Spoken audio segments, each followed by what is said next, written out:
കോഴിക്കോടൊക്കെ trending ആയ ഐശ്വര്യത്ത് ഇനി നമ്മുടെ കോട്ടയത്തും.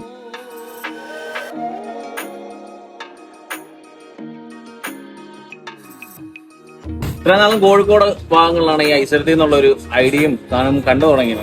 ആ പാറ്റേണിൽ നിന്നൊക്കെ ഒരുപാട് ചേഞ്ച് ചെയ്തിട്ടാണ് ഞാനിപ്പോൾ ഇവിടെ ഇങ്ങനെ ഒരു ഐഡിയ ഇവിടെ തുടങ്ങിയത്. നിലവിൽ ഡെയിലി കിട്ടുന്ന ഫ്രൂട്ട്സ് ആണ് ഇതിനകത്തിപ്പം ഐശ്വര്യത്തേക്ക് വേണ്ടിയിട്ട് ഉപയോഗിച്ചുകൊണ്ടിരിക്കുന്നത്. തണ്ണിമത്തനായാലും അവക്കാഡോ ആയാലും ബാക്കി ഗ്രേപ്പ് അല്ല പൈനാപ്പിൾ ഒക്കെ ആണെന്നുണ്ടെങ്കിൽ നല്ല ഫ്രൂട്ട് നോക്കി മേടിച്ച് ജ്യൂസാക്കി അതിന്റെ ബാക്കിയുള്ള ഐസ്ക്രീമും കാര്യങ്ങളെല്ലാം മിക്സ് ചെയ്തിട്ടാണ് ഐശ്വര്യത്തേക്ക് വേണ്ടിയിട്ട് ഇവിടെ എടുക്കുന്നത്. 30 രൂപ തൊട്ടാണ് ഐശ്വര്യത്ത് ഇവിടെ സ്റ്റാർട്ട് ചെയ്യുന്നത്.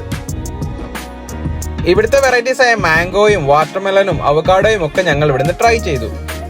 കോട്ടയത്തൊക്കെ ഇതുവരെ കണ്ടിട്ടില്ലാത്ത ബോബോപ്പുകളൊക്കെ ഈ ഒരു ഐശ്വര്യത്തിൽ ഇവർ ഇൻട്രൊഡ്യൂസ് ചെയ്തിട്ടുണ്ട്. വെറൈറ്റി ടേസ്റ്റുകളെ സ്വീകരിക്കുന്ന കോട്ടയംകാർക്കിടയിലേക്ക് ഒരു പുതിയ ഐറ്റം കൂടി. കടയുടെ ലൊക്കേഷൻ കോട്ടയം താഴത്തങ്ങാടി കുമ്മന റൂട്ടിലെ ഐവ ബേക്കേഴ്സ് ആണ്. എല്ലാവരും വരിക, കഴിച്ചു നോക്കുക, എന്നിട്ട് അഭിപ്രായം പറയുക.